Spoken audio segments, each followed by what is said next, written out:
শান্তি। আসলে এরকম পরিবেশে গোসল করার মজাটা অন্যরকম। শান্তি। মোটামুটি ভালো মানে ঝাঁকি খাচ্ছি আর কি।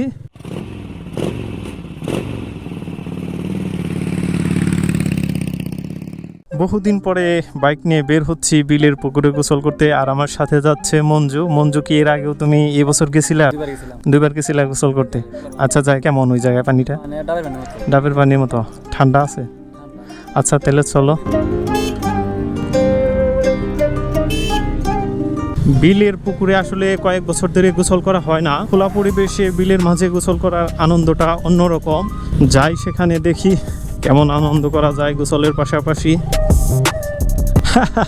বাবুরা এরকম করতেছো কেন? বিলের উপর দিয়ে ছোটখাটো একটা রাস্তা করে দেওয়া হয়েছে ফসল আনা নেওয়ার জন্য। এই যে দুই পাশে ফসলের মাঠ, অনেকদিন যাবৎ তো ফসল তোলা হয়েছে, যার কারণে এখন বিচরণ একটু কমে গেছে এদিকে আসা মানুষের, যার জন্য ঘাস হয়ে গেছে আর কি। তবে অতি শীঘ্রই আবার ধানের চারা রোপণ হবে এখান দিয়ে। এই যে পাশে খেতে লাগানো হয়ে গেছে। কোন পাশ দিয়ে যাবো? এই পাশ দিয়ে। দোলনি খাচ্ছি। আসলে জানি না ক্যামেরায় কেমনটা দেখা যাচ্ছে, তবে মোটামুটি ভালো মানে ঝাঁকি খাচ্ছি আর কি। আমার এক্সপিরিয়েন্সের মধ্যে এটা একটা প্রথম অভিজ্ঞতা আর কি। ক্ষেতের উপর দিয়ে কখনো বাইক চালাইনি, এটা আমার প্রথম অভিজ্ঞতা। কারণ ক্ষেতের মধ্যে আইল আছে, এখানে খুব জাম্পিং করে। চারপাশটা অত্যন্ত সুন্দর। এই পাশ দিয়ে যাই, এখানে একটু নিচু আছে।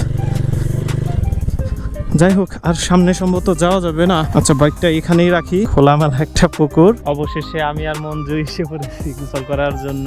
এই যে নিচে পুকুর। পানিতে নামার আগে দেখি একটু প্রস্তুতি নেওয়া দরকার। যাই হোক, বাঙালি বলে কথা আর কি, মানে কাঁচা দিয়ে গোসল করার মজাটা হইল অন্যরকম। আর গ্রামে সচরাচর বেশিরভাগ লুঙ্গি পরেই থাকা হয়। শান্তি। আসলে এরকম পরিবেশে গোসল করার মজাটা অন্যরকম। পিছনে অথই পানি, আমি ওইদিকে যাওয়ার সাহস করি না। এখানে মাটিটা একটু উঁচু আছে, আর পিছনে ওই পাশটার মধ্যে নিচুটা একটু বেশি।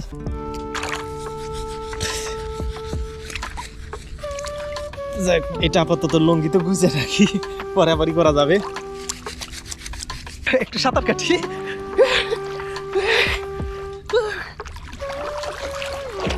তবে আরো কয়েকজন আসলে সবচেয়ে ভালো হইতো। বেশি পোলাপান থাকলে মজাটা অন্যরকম হয়। আর ছোটরা যদি আসতো তাহলে ওরা ওই জায়গা দিয়ে পিচ্ছিল খেলতো, তখন দেখতে আরো ভালো লাগতো। আমরা গোসল করতাম আর ওরা ধুমধারে পানিতে ফাল দিত, আবার চলে যেত, আবার আসতো, আবার যাইতো, ঠিক এইভাবে।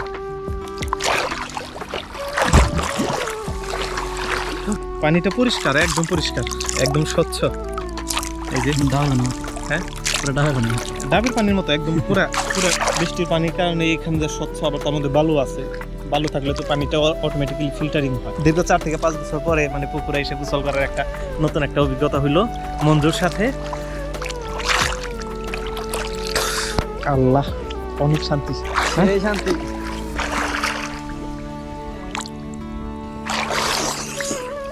শান্তি, অনেক শান্তি না? বরফের মতো পানি। হ্যাঁ, এত না আবার মোটামুটি ঠান্ডা। মিনিমাম 1 ফিট নিচে থেকে পানিটা ঠান্ডা, আরো বেশি উপর থেকে নিচে পানি ঠান্ডা বেশি। ঠান্ডা বেশি, উপরে একটু গরম হওয়ার কারণ আছে। এদিকে পানি তো নিচে রোদ চলতেছে, কিছুটা হালকা কিছু রোদ আছে, যার কারণে পানি উপরেরটা একটু তাপ পাইছে আর নিচেরটা একটু ঠান্ডা বেশি। মঞ্জুর দুষ্টামি গুলা দেখেন। মঞ্জুর পানিতে কেমন করতেছে বাচ্চাদের মতো। ভালো লাগে, অনেক ভালো লাগে। মাঝে মধ্যে বাচ্চা হয়ে যাইতে মন চায়, তাই না মঞ্জু? পানিগুলো অনেক ঠান্ডা লাগে মঞ্জু। মাঝে মধ্যে বাচ্চাদের মতো হয়ে যাইতে মন চায় না? ছোটবেলার কথা তো কোনো কথা মনে করলে তো অনেক ভালো লাগে। তেল লেগে ওই সঙ্গে যে এগুলা করছি, তখন তো আর ওই বয়সটা নাই। এখন বড় হয়ে গেছে, মনে হয় ওই বয়সে ফিরে গেলে আবার ভালো লাগতো বেশি। তখনকার আসলে ওখানে দুষ্টুমি করলে পাগল কিনা একটা বয়সের সাথে সবকিছু আসলে একটা পরিবর্তন হয়, যার কারণে গোসলের ক্ষেত্রে তোমার কিন্তু এসে যে পানির ছিটানি দেখলাম, তাতে মনে হয় তোমার সেই বয়সে তুমি ফিরে গেছো, এরকম একটা মনে হলো। ভালো লাগলো। আর গোসল করবো মঞ্জু? মঞ্জু স্বাদ মিটতেছে না। অবশেষে আমাদের বাসায় ফেরার পালা।